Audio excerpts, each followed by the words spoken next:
Hello everyone, or hello there. My name is Sharik and I'm gonna go ahead and show you how to host peer-to-peer calling app on EC2 Instance AWS. So basically I created a video last time describing how to create a peer-to-peer calling app. It seems that it will be overkill if I do the same thing again, so I'm just gonna quickly run through some of the basic information about how the peer calling app is working, and then we will go ahead and try to host it on EC2 Instance, and then we will try to make the call again. So I have a boilerplate set up already. This is person 1, this is person 2. The person 1 will be calling person 2, and this is the HTML files for those two pages. So I have included the library for Peer.js, and there are some basic stylings for both the HTML sheets. And the only thing which I'm doing right now is just instantiating the Peer instance. So let's go back to the documentation. So over here you can see for media calls, you go ahead and get the stream for your webcam and the camera, and then you call the other person with the ID of that person, and you provide your stream. In response, you get a stream event when the person has accepted your call, and that in return gives you a remote stream which you can use with your video or canvas. On the receiver side, they are constantly listening for a call event, and when it happens it gets a call instance, and you try to, if you want to accept, or you go ahead and you take your video and your audio. When you get the stream, you answer the call with that stream, and in response you get another event called stream, which just means that here's the other person's stream, and you can use your video or canvas to show it. In case anything goes wrong, you go ahead and handle it. If you don't know already, the peer-to-peer calling application is only possible if there is a peer server. So peer server is responsible for connecting or communicating with the peer connections or the instances of peer. So there are two ways you can create peer server. One is you can use a peer server cloud, and the other one is you can host your own server. So we will not be covering the cloud version, we will be covering our own hosting.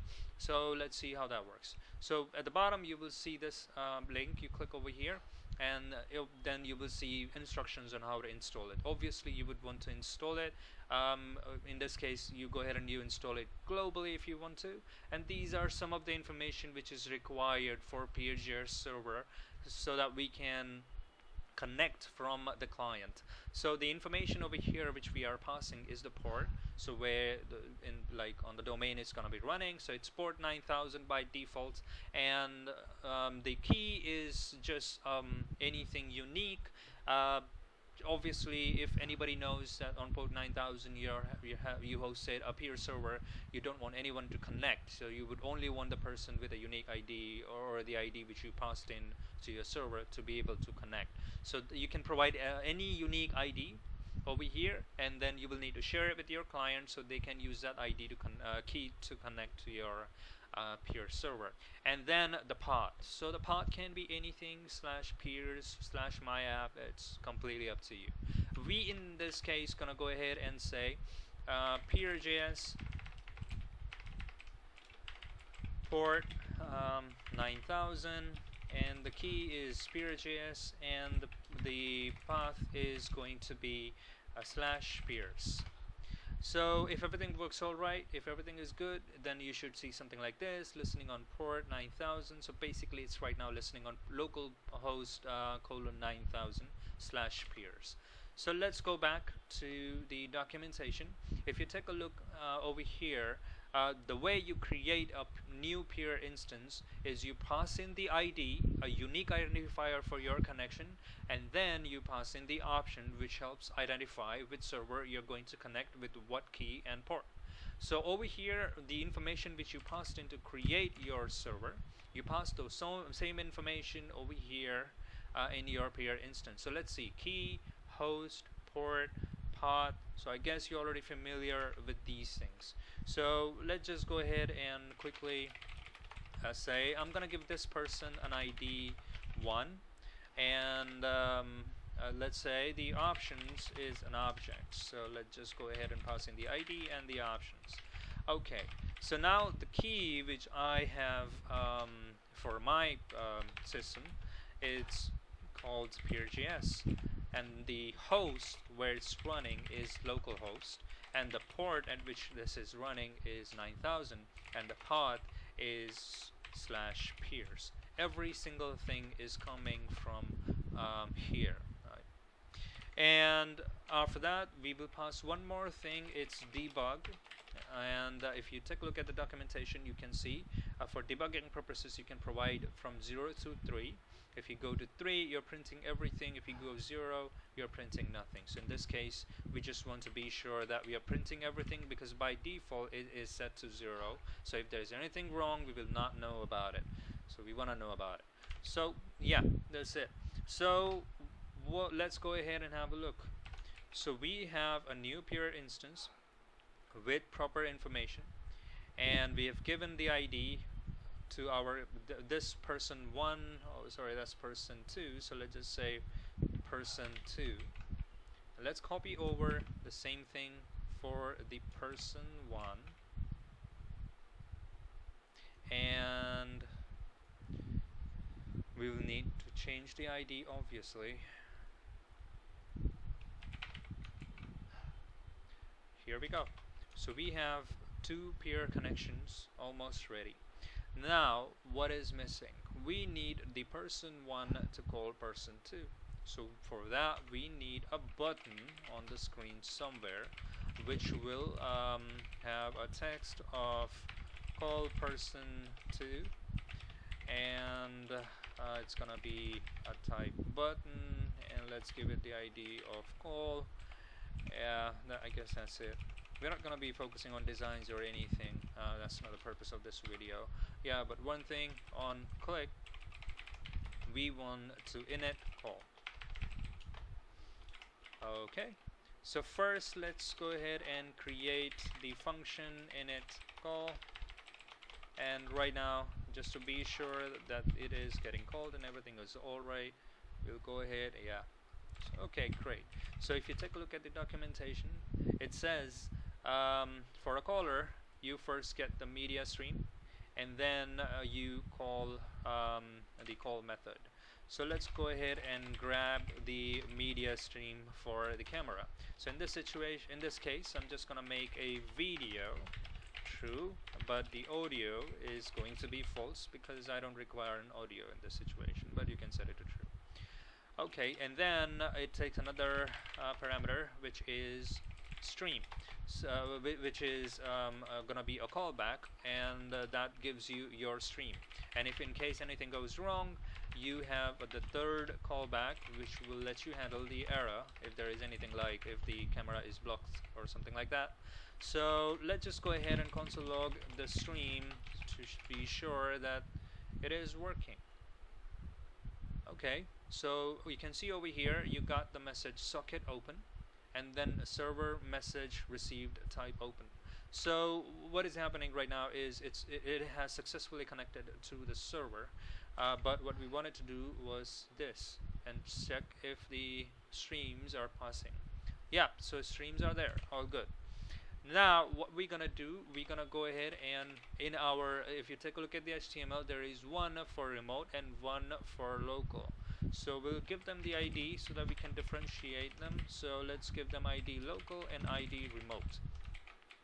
I'm gonna say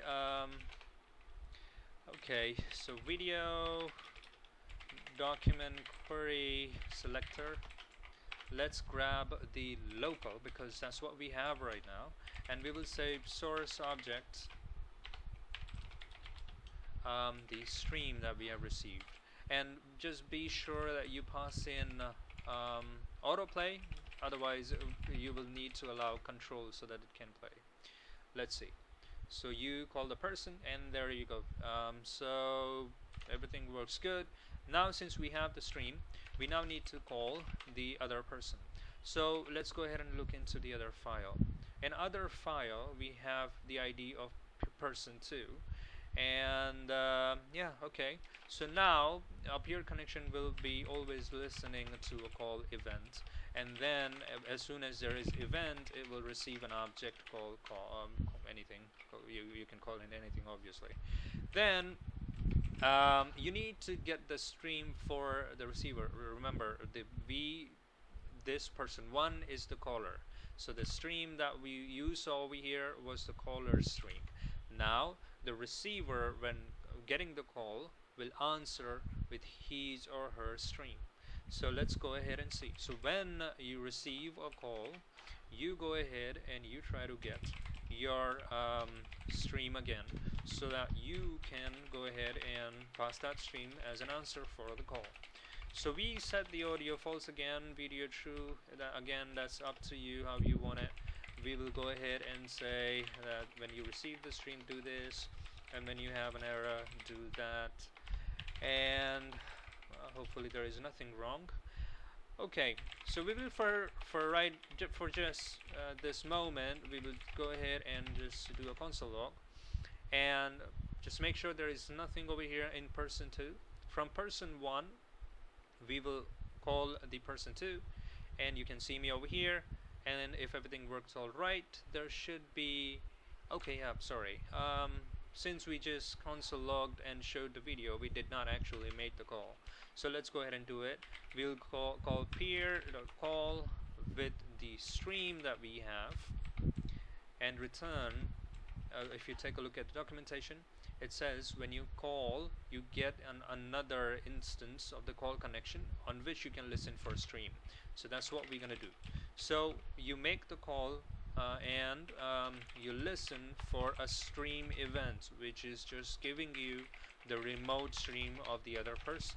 And then you go ahead and you locate your video, remote video, whatever video camera, your canvas, whatever you're using for your purpose, and then you say source object and the remote stream. Okay, so over here, just for a test, if right now if I make the call, this person should print out its a media stream there, and also there should be a pop-up. Let's see, call person 2, it shows me over here, and then there is an error message to call a peer, you must provide us stream for your, oh yeah, sorry, I made a mistake. The mistake is when you call the person, you first provide that person's ID. So the person's ID is always unique, so let's get person's ID. In my case it's person-2, and now make the call. Hopefully everything is alright and I didn't mess anything up, and you can see it prints out stuff, which means both of these peers are connected and able to work. What we need to do now is answer the call. So we have the stream, we know there is a call, so we go ahead and we answer the call with the stream. Okay, now again, if you take a look at the documentation, on the answer area, you will see that, like over here, you received a call connection. You do not get a call connection in this case. You answer the stream and you directly look on the call object that you receive for the stream event. So that means we will say call.on stream. We will have a remote stream, and then you go ahead and locate your we first let's go ahead and target our local video element and show our local users stream.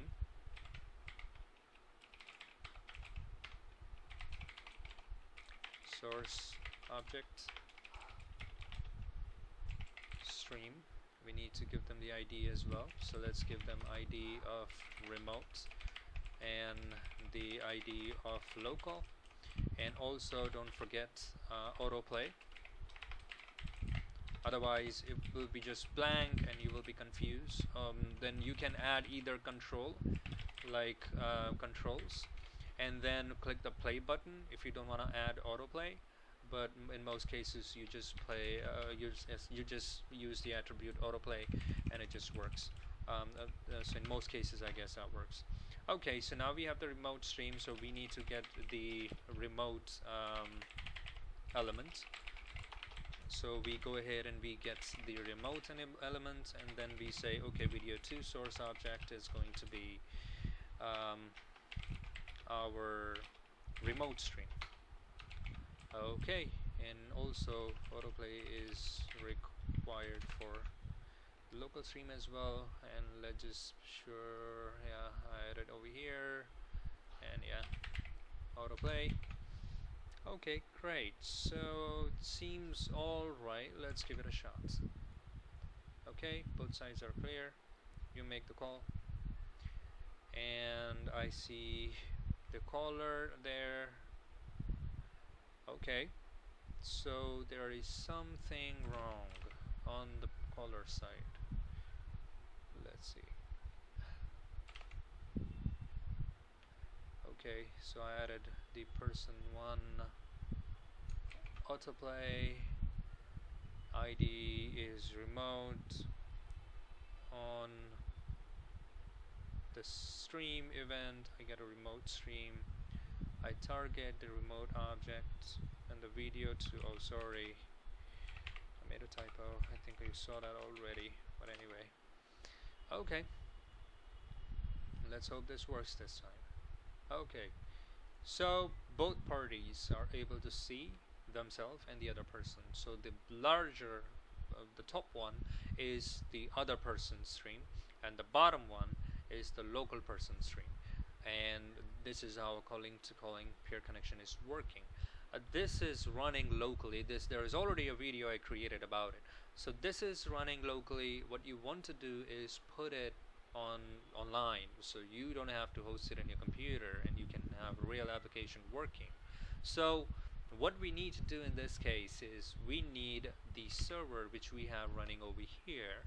We need to put it in an AWS EC2 instance or some kind of server.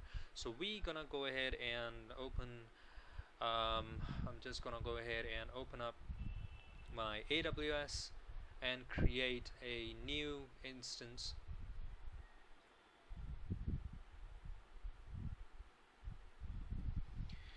Okay, so I just created a fresh new instance on EC2. I'm gonna go ahead and begin. At this moment it doesn't have anything installed, so I'm gonna go ahead and do sudo apt-get update,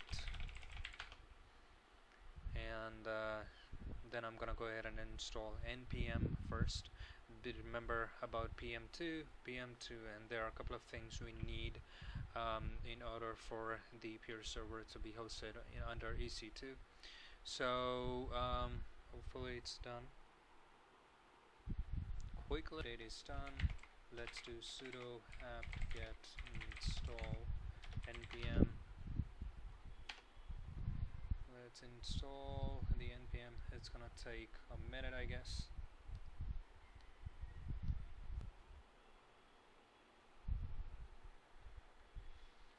Okay, so our npm is installed, and now we're gonna do is install npm. If you remember from here, this is what we need. So we go here, let's just paste it, install, and we also need PM2 to keep the service or command running.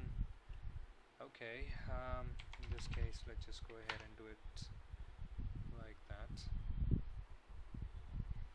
Once we have that, I'm just gonna make sure. Okay, well, I'm just gonna do, this is not recommended, but I'm just gonna go ahead and do it as root to install the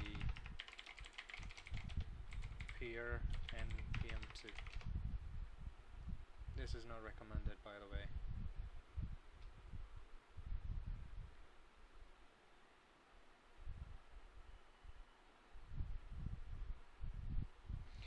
Okay, so peer.js and PM2 both are installed. Now let's go back and see what the code was. So in this situation you can see it's peer.js port key path. So we need to do the same thing there. So we'll call it peer.js. The port is 9000. The path is slash peers, and the key is peer.js. Okay, now you hit enter and you get that same message. So in this situation you will instead let's just go back to our code. So what do we need to change? We need to change the host. So what's the host is going to be? So the host is going to be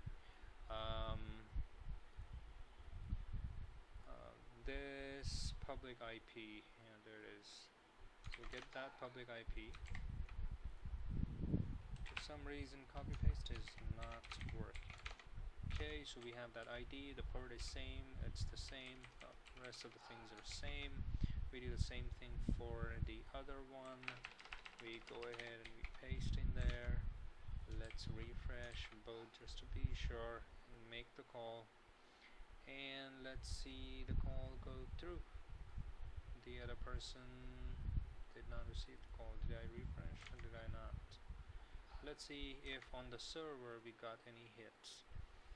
Okay, so what could be the problem? The problem could be the permissions, the security group, and those areas. So for now, I'm just gonna go ahead and allow all the outbound and all the inbound. Obviously, it is not recommended. You should just do it as secure as possible. But right now, in my case, I just don't care. The server is gonna be like gone in just minutes. Okay, so this is updated. I'm going to go ahead and refresh again and try to call again. Hopefully this time it works. Yeah, there we go. So we have the server hosted on EC2 Instance, and we have person 1 and person 2 both connected to our EC2 instance. Now the last problem is if you exit out or close this command, it's gonna go ahead and fail your app. You try to call the person, nothing's gonna work. If you call over here, then you will see the connection lost to the server. So now here comes the PM2. So if you start peer.js and then pass in the value. So in our case, the key is peer.js, the path is slash peers, and the key path and what was the port is 9000. Okay, you hit enter and there you go.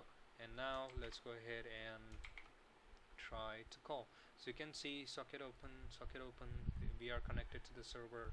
Let's call the person 2 and you can see the person 2 working. And you can, even if you close this and come over here, refresh and call the person again, you will see that it still works. So there you go, your peer-to-peer calling app. And even if you still have issues, just comment in the video and I'll be sure to address it. So I hope you understand it now. Thank you so much for watching the video.